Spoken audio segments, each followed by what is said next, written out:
Hello, cable broadband professionals. Welcome to the Golden Gate Chapter YouTube channel. Earlier this year, the Golden Gate chapter and Sierra chapters agreed to recognize individuals for their contributions to both our industry and the SCTE. From this, we created the Broadband Founders Club. Today, we'll be talking to one of our first 4 Broadband Founders Club inductees, Mark Harrigan. Mark had a lifelong career in our industry in various roles. Additionally, was deeply involved in the SCTE, serving both on the Golden Gate chapter serving on the Golden Gate chapter board of directors for many decades, and has been a cornerstone of our chapter success. Good morning, Mark. How are you? I'm doing just fine, Woody. Thanks for the opportunity. And thank you for taking time to do this interview. So if you wouldn't mind, I'll get right into the questioning. How did you find your way into our industry? What was the point of coincidence that got you started in this industry?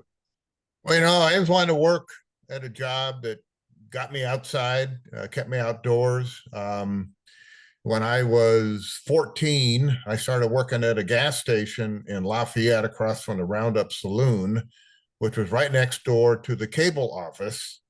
Not a good combination. A bunch of young guys in a rowdy bar right next door. But anyway, I got to know about the business a little bit then. We serviced and fueled up their trucks. And, a few years later, I was still working at the gas station in Orinda this time. I applied, but I was 19 years old in Moraga, which is where Cablevision of Contra Costa was at the time. It was an ATC system, and got hired as a probation installer. It was a union shop, Teamsters 315, and so I had to sign up for that when my probation was done. And, it was onward from there. Oh, that's quite an interesting story. Yeah. It worked out, and you were in the industry for a while, weren't you? Yeah, 36 years. Started in November of 1972, and I retired in September, at the end of September in 2008. I always wanted to retire early. My initial goal was to retire at 30 and just cruise around the country and be a bum, but things didn't work out that way. So but I did retire at 55 years old, and I've been really, really enjoying doing that, riding my motorcycle and doing a lot of history stuff. Yeah, excellent. So you held quite a few different positions. I know you started as installer. So kind of walk us through that, maybe a timeline for the positions you held in the industry, and maybe Well, include the companies you work for, because I know the companies through acquisitions and so forth, there were a few. yeah, yeah. It was an ATC system, as I had mentioned, but it was a vendor, Spencer Kennedy Labs, had actually started the system, and it was funky. I mean, the taps were basically mobile home little metal boxes that somebody, they would take RG11, and they had a splitter network that you would install in there for either 1 or 4, up to 4 different outlets, and you'd bring the drop in through the bottom. You'd wrap the center conductor around a screw, and the ground would be strapped down. But that was, by the time I went to work there again, it was ATC, American Television and Communications, I think is what that stood for. And my positions, of course, I became a regular installer. I started doing construction, eventually became a trunk tech, is what we called them, with an Avon tech and a bucket truck.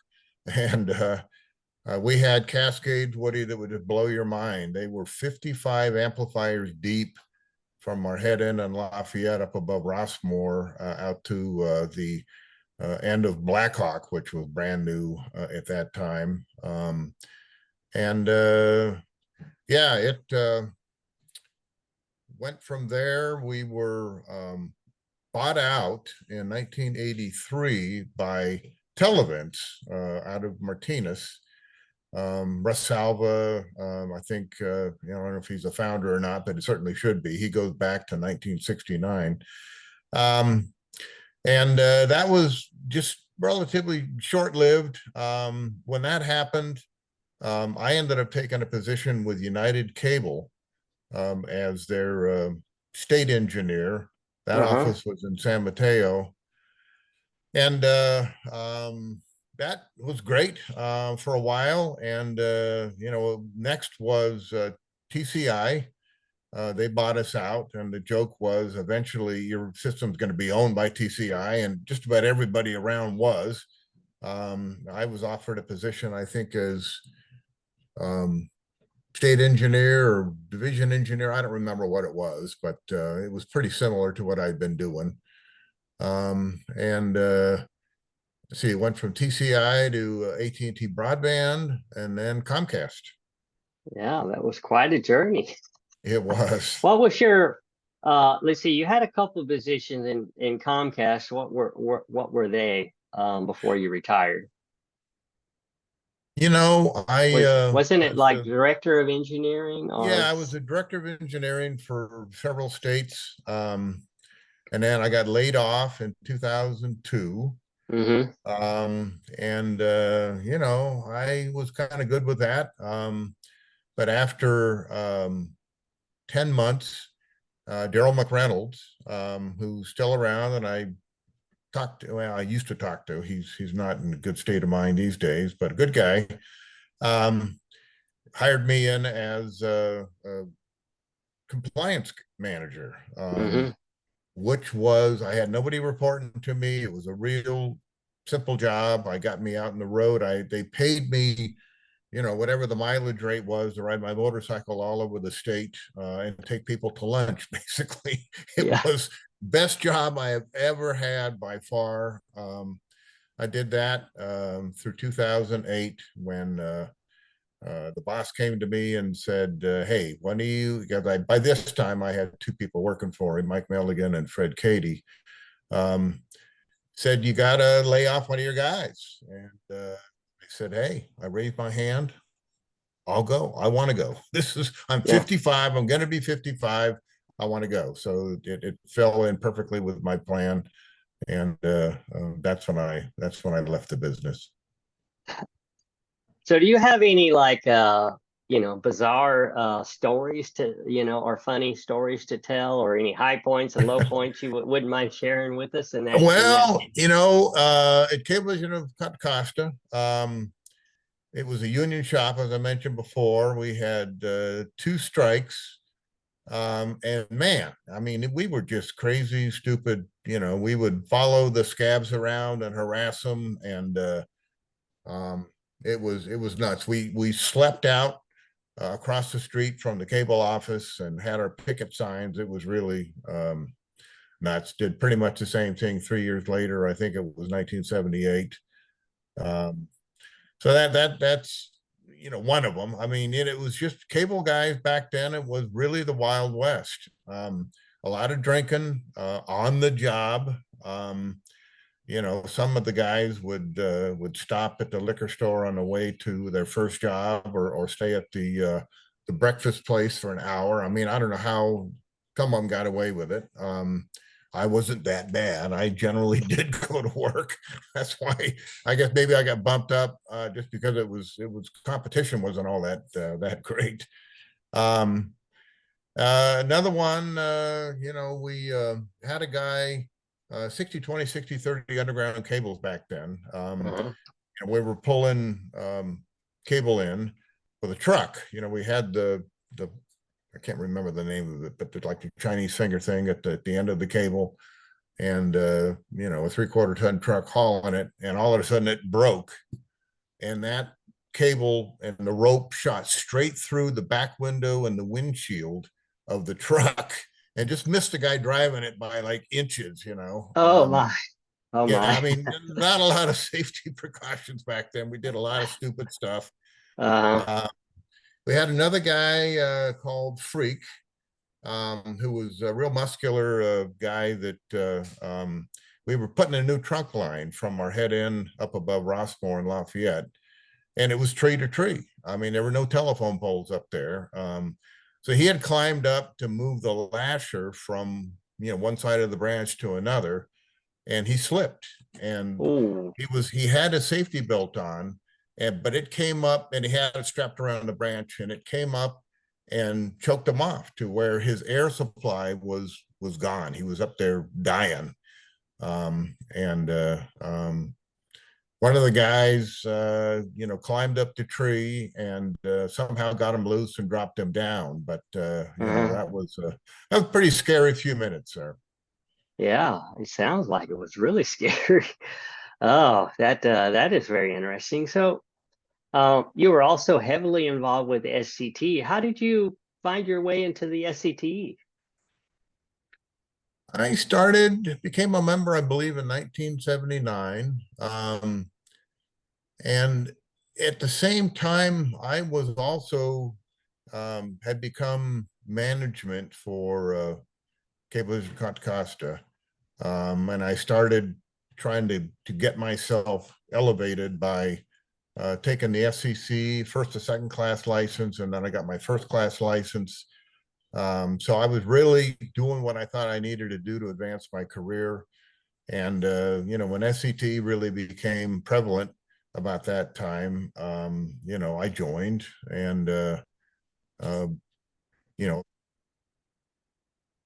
sometime later, of course, as you mentioned earlier, I got on the board, elected to the board in 1988.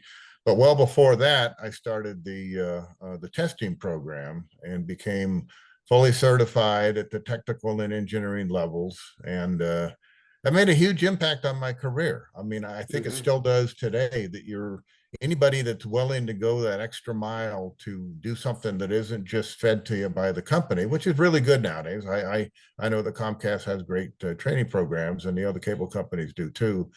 But at that time, that was the golden ticket, and it certainly did make a big difference in my life. Yes, it certainly did. So you were elected to the board of directors. What positions have you served on the board? Mainly secretary. For most of the 36 years, I was secretary, but I was also at one time the vice president, and for a year I was the president. Um, Okay. way back. I don't even remember what years, but mainly secretary.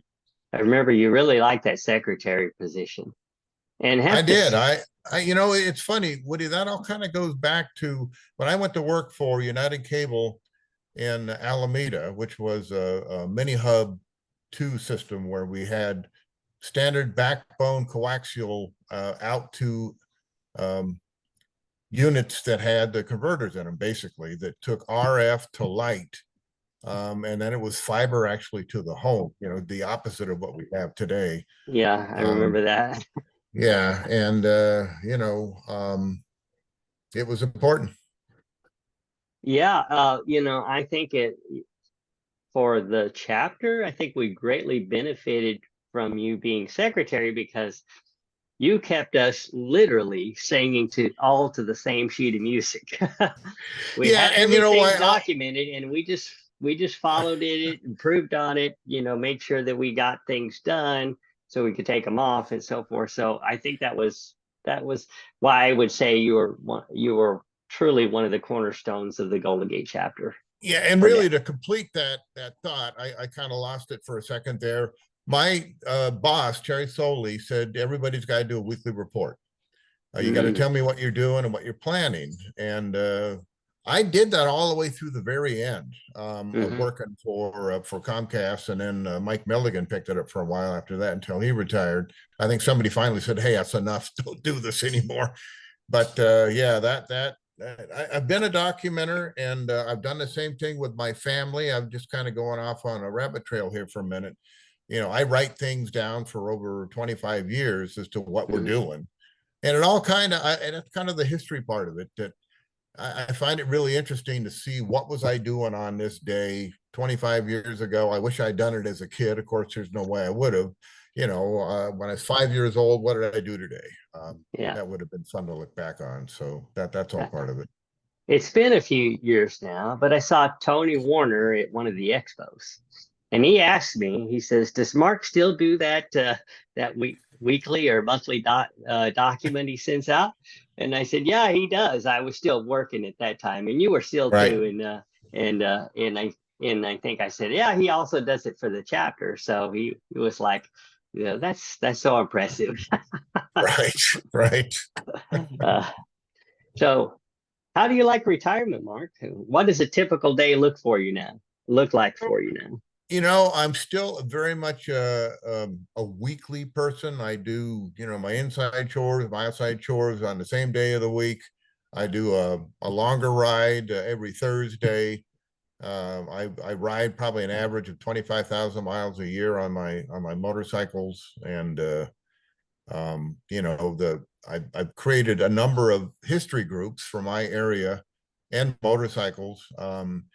And between the two, it you know, there's always something that comes up that I can go explore, that somebody brings up, but there's this and that, you know, Uh-huh. someplace that you haven't seen yet, and it gives me an excuse to take a ride. But yeah, it's I also have 9 grandkids at this point, which blows my mind. I still Yeah. can't believe I even have kids, let alone grandkids. So I spend quite a bit of time with the grandkids. Obviously a lot of time riding. I do a long ride every year, which you know, takes me a week or two to do. And you know, I'm kind of backing out of the FCT. You know, I'm totally irrelevant. This is my 18th year of being out of it. So but I still going to be there doing the trivia and stuff like that as long as they'll let me do it. Yeah. And you may have just mentioned it, but do you have a bucket list? And is that part of what you're telling me about now, or you have other things on the bucket list? And have you Um, completed any of yeah, them? you know, I had a bucket list when I first retired, which included cleaning out all the crap in the attic, and I need to do that again. um, but yeah, I mean, riding coast to coast, I did that back in 2015, and you know, doing the long rides ever since then. It's kind of a continuing bucket list. Uh-huh.